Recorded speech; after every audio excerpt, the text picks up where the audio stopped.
Hey guys, welcome back to World of Warships. Today we're taking a look at the Metz in random battles. My first time taking a look at one of these experimental ships on the live server. I looked at them a little bit on the PTS public test server, but that's never a great representation of what a ship is capable of. So we're gonna just W key in. What happens if we take these rather strong ships?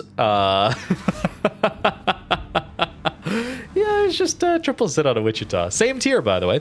What happens if you just W key in and hope for the best with these experimental ships? They certainly have a lot of tools, but perhaps they're not as overpowered as we all thought. Well, let's see. That first salvo leads us to believe it's pretty good. Yeah, this dispersion buff is kind of insane, especially considering you start out with a massive dispersion buff. It's like 13% better dispersion just off spawn. You have the choice to use these super heals, of course, but we're going to be a little greedy. So that's another burst into a destroyer. And as we talked about earlier, with these ships, you have better DPM when burst firing. So there's not really a downside at all to using your burst fire when you can. The real downside, I suppose, is just that you can only use it at closer ranges. So for the Metz, it's like 11.5 kilometers, which at tier 8 is very doable. Wichita here gets to, well, die rather quickly in this game. Poor guy, honestly. If you don't know what these ships are capable of, it is very difficult to fight them. Even if you know what they're bringing, it's just still incredibly tough to deal with them. Metz is maybe the more balanced version of an experimental ship that we've seen so far.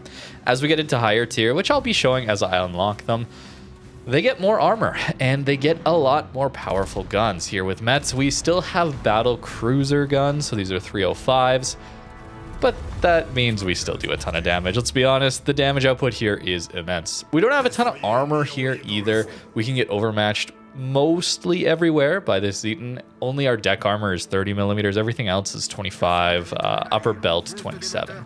And we have an exposed citadel. So you might think rushing down a Zeton would be a bad idea, but we're gonna do it anyway. I have to see what these ships are capable of. Our super heal is back up, by the way. The super heal, you get up to 5 charges, and of course, they heal back a ton of HP and give you a 60-second cooldown. Typically, we see heals have an 80-second cooldown. It's only really special ships, and I guess these are because they're experimental, but certain ships get that gimmick, right? Like the Ohio, Georgia, Massachusetts get like the 40-second. But we're seeing a few more of these 60-second ones. Libertad line, one of the reasons they just stay alive, not only because of their armor, but their heals come back in 60 seconds. It's very, very powerful, that extra 20 seconds off your heal cooldown. Unfortunately, we don't quite get the citadels I needed to finish off this Eden, and well, you barely do survive. I don't want to ram that here. I mean, it would take him out. We would die too. We're probably going to die anyway, but I hate rams. I try to avoid them at any cost. Just barely get past him, and of course, he's smart and he has his torps ready for us, so we're going to go down. But still, a really crazy example of just full sending it at the enemy team and taking out 2 ships, nearly taking out a third. The Zeton actually died rather quickly afterwards. Moving on, there's plenty of islands that you can push up to with these ships. You have incredible speed boosts that last over 4 minutes. It's a 15% speed boost that lasts over 4 minutes, so you can pop it at the very start of the game, like I did here. I spawned like, what, B2 or something like that, and easily made it to this island, and now we're going to burst fire these DDs with AP and still nearly one-shot him. I didn't even have AP load or HE loaded. I had AP, not even HE. Oh my goodness, the improved accuracy, the burst, it's crazy. Especially since you can poke in and out of islands. This speed boost is so quick, you're gonna see me use that here. Maybe it's something that people do in World of Tanks more, where you poke out, take a shot, and then get back behind cover. That's seemingly less of a thing in World of Warships, because ships are slower. But with the Metz, with the speed boost up, it's pretty easy to just poke out, burst someone, and then dip back into cover. And it's a tier 8. This is a lot for a tier 8, especially considering what tier 6s we can be fighting. There's a New Mexico over here.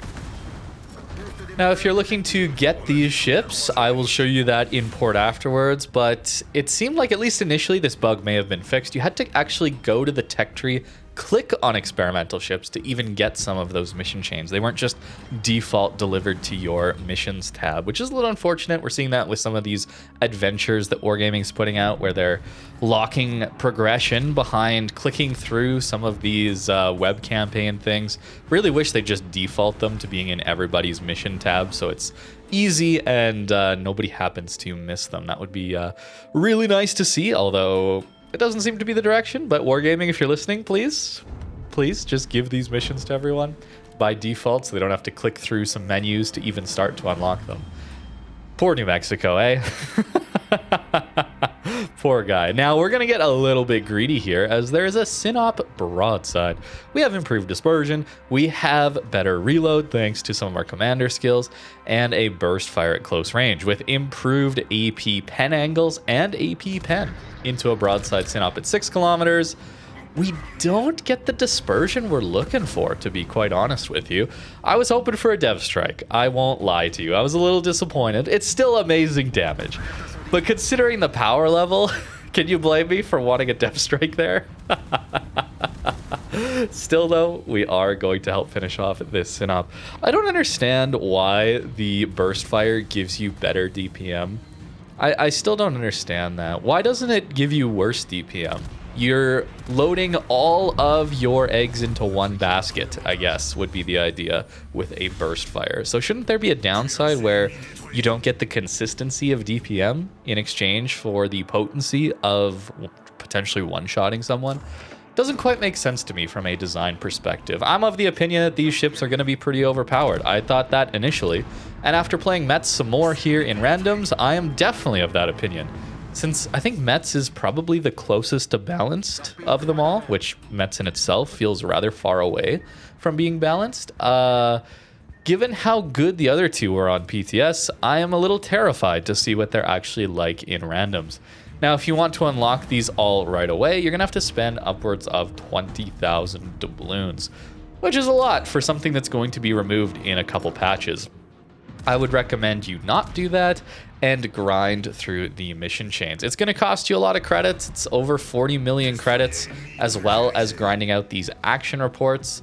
It's about 20,000 XP per day is what you need to grind out if you want to get all the action reports you can get every day. And if you do that, you're getting 45 action reports per day. To unlock them all the way through, even to Oregon, without spending doubloons, you will have to take, I think it's 28 or 29 days, something like that, to actually get it without spending doubloons. So a whole month, essentially. And you got to play every day for 20,000 XP. If you got premium time, if you've got economic boosters, that will contribute. It's not base XP, it's standard XP. So that's okay, I guess. But still, there's a lot of cost here to people you're seeing play Oregon, for example. It is not cheap. Obviously, a lot of ships in this game go for a lot of money, right? Looking at Monmouth the other day, that's a very expensive ship too. So that's kind of how this game is. But if you want to grind it out for free, you certainly can. You'll still have some time with them. Once you have these ships, you'll be able to spend or play these ships and grind out a reasonable amount of coal with it. That's the incentive here, I suppose, outside of just playing overpowered ships for a few months. They have some mission chains that will give you some coal, and apparently those will be changing every update, and potentially, I mean, they say here in their dev blog or just the general news article on these ships that the amount of coal can get increased depending on the updates. So perhaps in 14.3, the experimental ships, when you're playing them to get coal, will actually give you even more coal. We'll see if that actually plays out, but that is the idea behind these ships. You're not just spending time playing them and not really getting anything for it outside of the experience of playing them. You do get coal, which is interesting, I suppose, if you're trying to grind out some coal. Seems like they're adding some more premium ships to be bought for coal, ones that were available for a while just for doubloons, which I talked about a little bit in the key video, and in the comments, some of you reminded me that that's actually a pretty good deal for a lot of people who don't want to spend money. And I totally agree with that. So thank you very much for reminding me. And with these special ships, these experimental ships, grinding out some coal as you're playing them can potentially get you some of those extra coal ships if you're in need of grinding out coal. Otherwise, I think the experience really is just going to be you're playing some busted ships for a few months. That is going to be the real draw here. And to be honest with you, I'm really not sure what Wargaming is thinking when it comes to balance in this game. I really don't get the direction that they're going with these experimental ships, with the Utrecht line, with the Libertad line, buffing that one on its release. It was already very good in that early phase before that I played it when making my first video on the Libertad. They didn't have improved acceleration. I still thought they were absolutely incredible. The experimental ships here have gone through several nerfs, actually. Even one more since I played them on the public test server, where they have one less heal each, and they're still going to be absolutely crazy. Utrecht line, obviously not particularly enjoyable to fight all these airstrikes. Burst fire, I mean, poor Harbin, right? Like, what do you do as a light cruiser? What do you do as a heavy cruiser, I guess, as well into this? Maybe these are incentivizing the person playing the Metz or the Vyazma Oregon, these experimental ships, to push in and use their burst fire because it's so ridiculous. And then because of that, we'll see some people pushing in. But for anybody playing more standard ships, I guess you just stay away from them. You run. That doesn't feel very good as far as long-term health of the game. So maybe that would be my question to Wargaming is, are we sacrificing long-term health of the game and balance of the matchmaker in favor of just pushing out some incredibly powerful ships? And maybe this is an attempt to retain players. I'm not sure. Maybe this is just a bit of a weird theory that has no basis in reality, but I'm starting to wonder. This sort of mirrors carriers a little bit, in my opinion, where carriers are a problem, and the lack of people playing carriers was the problem. Wargaming stated that in their first rework, and I think in this next rework as well. They want people to be playing carriers. Fair enough. So how do you get people to be more interested in carriers? You could make them an interesting ship to play for more people. Or, if you can't figure that out, you make the carriers too strong. You make them very powerful, and then people want to play them because it's kind of fun to play what's most powerful, right? Like, there's a power fantasy there. There's a, I want to win the game. I want to have the best chance of helping my team win the game. So you play the most powerful thing, right?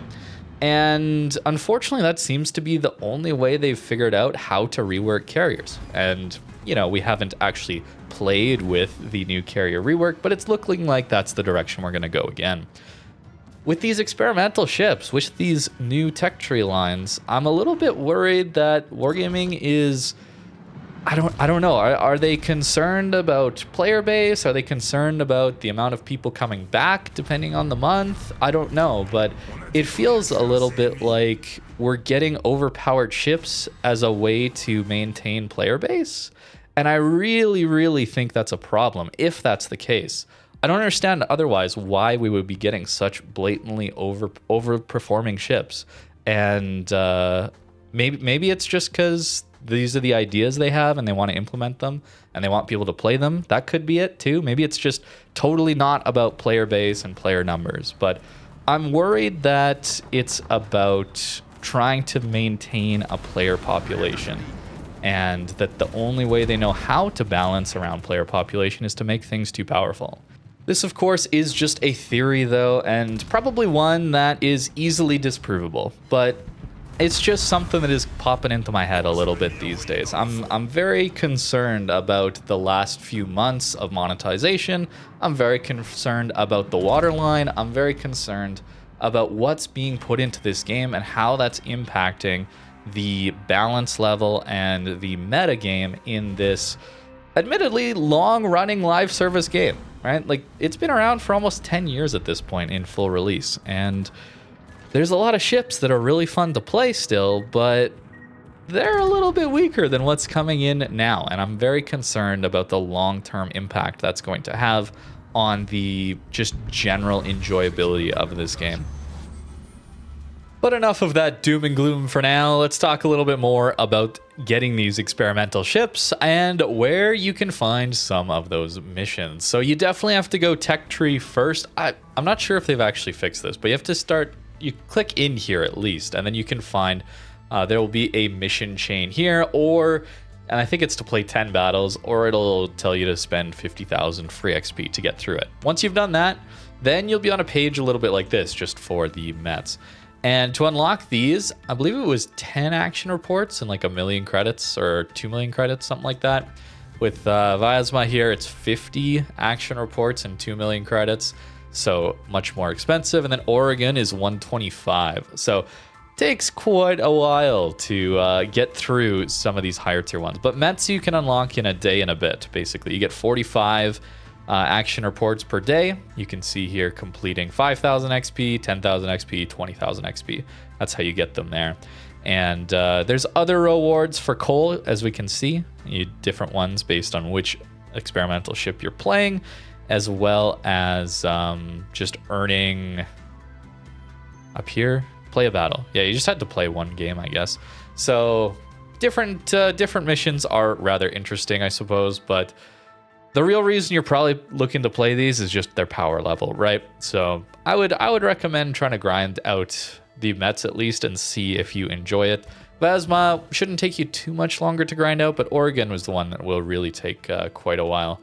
And the credit income is standard tech tree. It's not like a premium, so be aware of that. You're not going to earn a lot of credits by playing these. They're just like their standard tech tree counterparts, which is fine. It's not like a bad thing, but it doesn't mean you're going to be earning a lot of credits. You're just spending a lot of credits to get them, right? So 2 million credits here if I click research on this. And they're not cheap. They're very powerful though. I don't understand still why Fight or Flight and Adrenaline Rush can be used at the same time. That to me feels a little bit wrong. Why is Adrenaline Rush and accuracy built into this Fight or Flight skill, and it doesn't allow you to take an accuracy upgrade, right? It makes sense. All of your accuracy is based on this Fight or Flight skill. But then they still allow you to take Adrenaline Rush. I don't know. There's a lot of questions surrounding these, but a decent way to grind out coal. You can also find combat missions here. You'll see experimental ships. Maybe this is laid out a little bit easier for you to see, but this is your experimental ships for the next few patches. We'll see what they come up with next. Some of the ones they're looking at testing look a little extreme too. It's not like these are going to be more balanced ships going forward. At least that's not what the dev blogs in the future look like. But Wargaming has shown us they can change. They can listen to community feedback. Maybe they'll listen again. I don't know. They certainly pushed these experimental ships through. Fortunately, they somewhat listened on the combat instructions. Classified documents, not combat instructions. Classified documents. They didn't force those through, so that's kind of nice. They also have shown us they're willing to balance old ships, right? We got one of those January. We got a different one in September. So in a couple months, we might get another balancing run of some older ships that could use some buffs. And I always like to see those balance changes for older ships because it shows that Wargaming does care about the overall health of the game and older ships that may be struggling in the current meta. But if they keep moving forward with this direction of experimental ships and the current trajectory of the new lines that they're releasing being just incredibly powerful, gimmick heavy, and most importantly, not really considering what these new ships are like to fight against. They may be fun to play because they're kind of powerful and maybe too powerful, but they're just miserable to fight against, right? And obviously carriers have always had that problem, subs too, but if we're starting to make surface ships also like that, suddenly the game loses a lot of its appeal, in my opinion, and I'm a little worried about that. I don't want to be too doomer on it though, because I still do love this game and really, really enjoy playing it. There's so much fun. If you take a look at that Monty video from the other day, tons of fun. Or the Split one from a few weeks ago. There's some incredible heart-pounding games that are so close, and pushes and brawls and action. There's so much fun. Decision making that actually matters and takes a while to see the fruits of.